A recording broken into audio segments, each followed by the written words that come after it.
Good afternoon. My name is Tim. I'm the Transportation Supervisor for Southwestern City Schools. It's always an honor to be here and to speak in front of the board and Superintendent and Treasurer. Here's our agenda. We're going to do a snapshot of basically what's happening in transportation.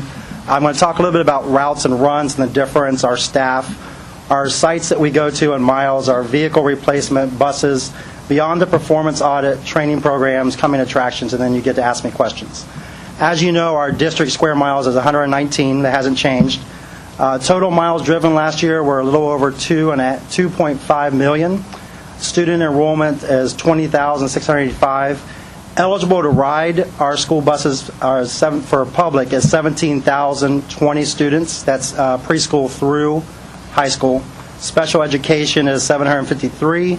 Non-public schools, which would be charter and private, is 1,735. Number of routes. The difference between routes and run, a route is a multiple runs. So we were lucky to have Mr. Schreiner ride a bus in August. He actually rode several routes. I think there was two. I forget when you came. It might have been just CPA or it could have been CPA and Prairie Lincoln, but those would be two runs. So our total routes, which is multiple runs, is 161. You'll see later that we have 161 full-time drivers. That's how many buses we have out there. So that's how many routes we have. We have 1,034 runs per day, which is a singular run that a driver would do, and then at multiple tiers throughout the day. Public school runs are 603. That's Southwestern runs. Our special education is 217. Our non-public school runs, which would be the charter schools and private, with 68.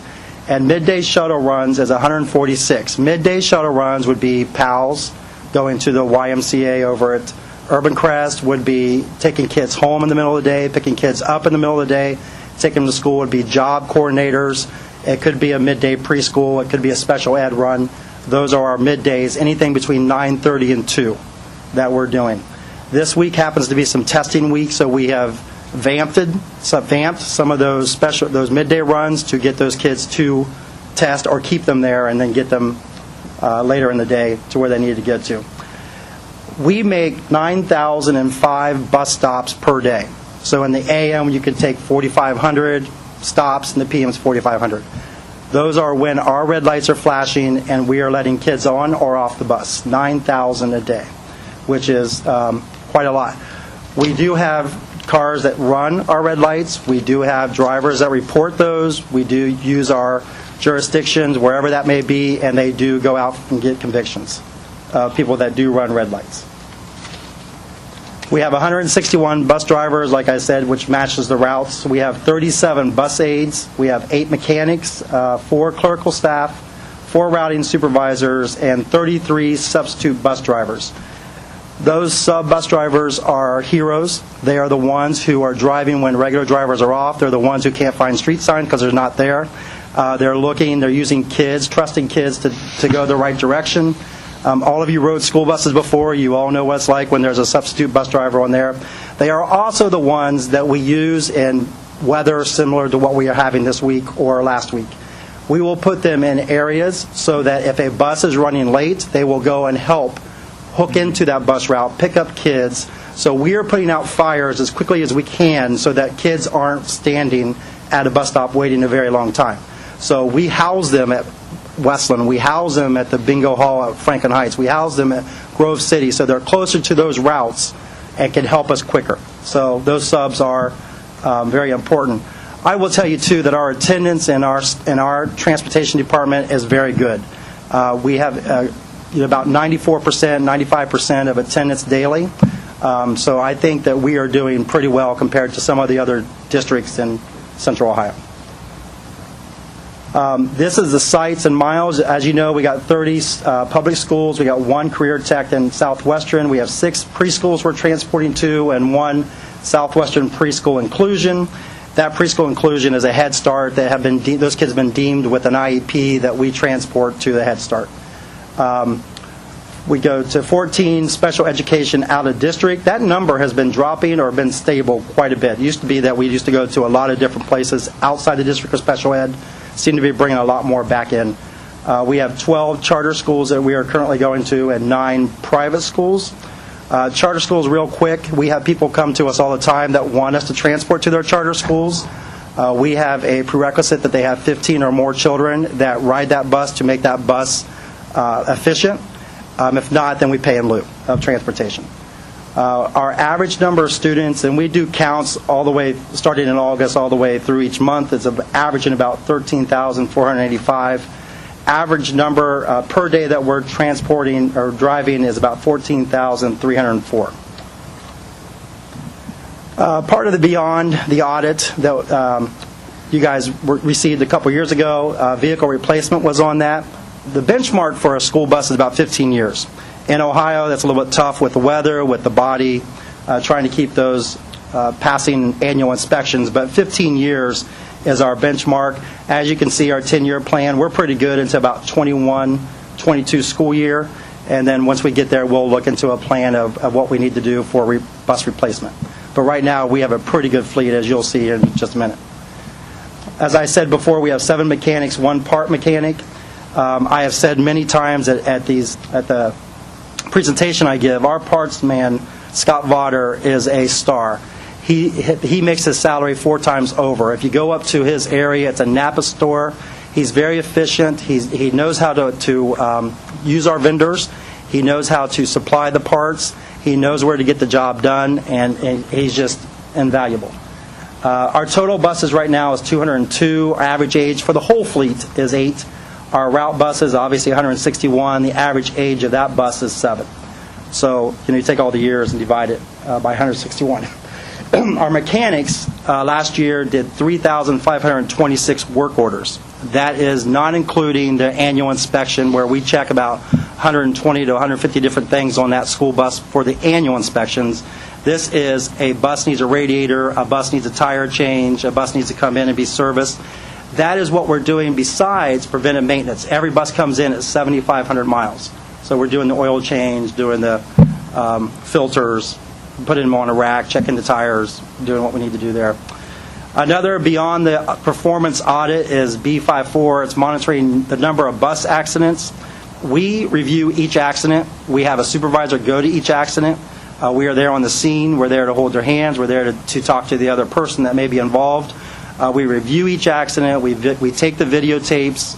We watch them. We get the police report. We talk to eyewitnesses and any other material that might be out there for an accident. We then meet with the driver. We debrief the accident. We actually have them watch the film. We talk about what could be done, what could you do differently, and then get them retrained with an onboard instructor. So they're actually going through whatever the part was. So say it was turning right, they would turn right again and have to go with an onboard instructor and be retrained in that. And then we document it and keep it in their personnel file. And then our training program, we do the mirror grids. It's kind of like a tic-tac-toe board that's on the ground. And you can actually put your bus behind it, and then you have to check your crossover mirrors, and you should be able to see an X in front of you. So if a kid is walking 10 feet in front of you or 20, you can see them. So you wouldn't have an accident. So those are mirror grids that they have to check and make sure those mirrors are properly placed for them to drive. K-3 program, we have to do that within the first 10 days. You can imagine with the charter schools we're going to, the elementary schools we're going to, that's a big task. I will tell you that Southwestern City Schools do a better job with K-3 training than any other district that I know. And here's the reason why. Our principals have bought into it. We have presentations during the first 10 days, so we're not doing it during route time. There was a terrible accident in Akron where they were doing an evacuation. The bus driver got out of the bus, asked the girl to go in front. She actually accidentally pressed on the emergency release button, so the brakes released. The bus then went over the bus driver. That driver ended up losing her life. She did save the little girl by pushing her out of the way. So she's a hero, but lost her life in doing that. We don't do that. We don't do it during route time. High school is the only exception, and we do it during layover. Everybody else is doing it during school. So we're done with school routes. We're coming back, and we're sitting on their property, K-8, and walkers are getting on there as well. So we're teaching everybody in that building at that time how to evacuate a bus, how to ride a bus, what to do safely. I will tell you I'm on a stakeholders committee for ODE for rules change, and this situation came up. I suggested they change that 10-day rule to make it a little bit longer for us. They are not interested in that, so we still have the 10-day rule to get once school starts. And that is not including stagger start. That is when everybody's in school starts our first day. Student stops. We talk about that. We train them on how to properly do a stop, how to set their brakes, how to check the 9 mirrors, how to load kids safely. Place of safety is what Ohio Department of Education wants us to do, where a child is standing 15 feet away from that bus stop. They're in a cluster. They're in a group. They have a safe marking. So if I say, Mr. Schreiner, your safe place of safety is that rock, that's where your place of safety is. So every day you're at that rock. And that's where you'll be standing before you load the bus. And then the bus driver will cross the kids on the left and bring the kids on the right and get them on the bus. Bus management's very important. We talk about every kid having an assigned seat. We talk about boys and girls not sitting together. You're in charge of that bus. 3 rules kids need to remember is stay in their seat, keep their hands to themselves, and keep the noise level down, and they will never be in trouble on a school bus. Winter driving, obviously that hits right now. We do talk about when you're on ice, how to rock that bus out safely, how to get out of a situation, how to brake, how to down gear if you're coming to a stop, if you're starting to stop, it gives you a little bit more torque. So we talk about winter driving. Bloodborne pathogen, which is an OSHA requirement, and then pre-service and recertification class. Pre-service, every driver has to go to in the state of Ohio before the district can hire them, and then 6 years later they go through a recertification. So a pre-service instructor is telling them how to drive a bus and what to expect. Coming attractions, we're looking at all-day, everyday kindergarten. Obviously, those kids are routed now. They're on a bus now every day, but we don't use them every day. So drivers are going to have to, and I think the first couple weeks of school will be make sure a parent's there, make sure they know where that child's going. I, at 6:15, just met a parent because we brought a child back to the bus garage because they were not at a stop. We couldn't find them. Too late to take them back to school, so they had to come to the bus garage and pick up the student. So we are very cautious about kindergarten, and we want to make sure that some adult is getting them. They can fill out a waiver form if they want to be treated like a first grader and be dropped off.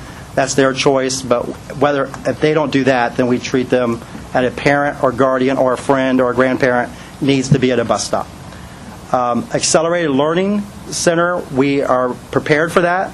That will be treated like a shuttle, similar to what we're doing to the Career Academy. We will pick them up at the high schools. They'll come on the high school buses, and then at 10:30 we'll take them back to their home school. Boundary changes, we'll look at that again for our Phase 2 of the new schools and the boundaries. And then elementary school swing space, we did that this year with Monterey and with Prairie Lincoln.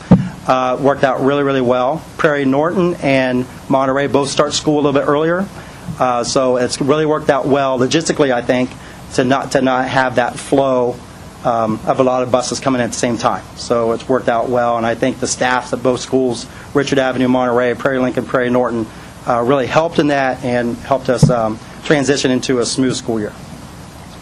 And as you know, Highland Park next year will be all bused. They will be taken to Bolton Crossing, so we're working on that as well.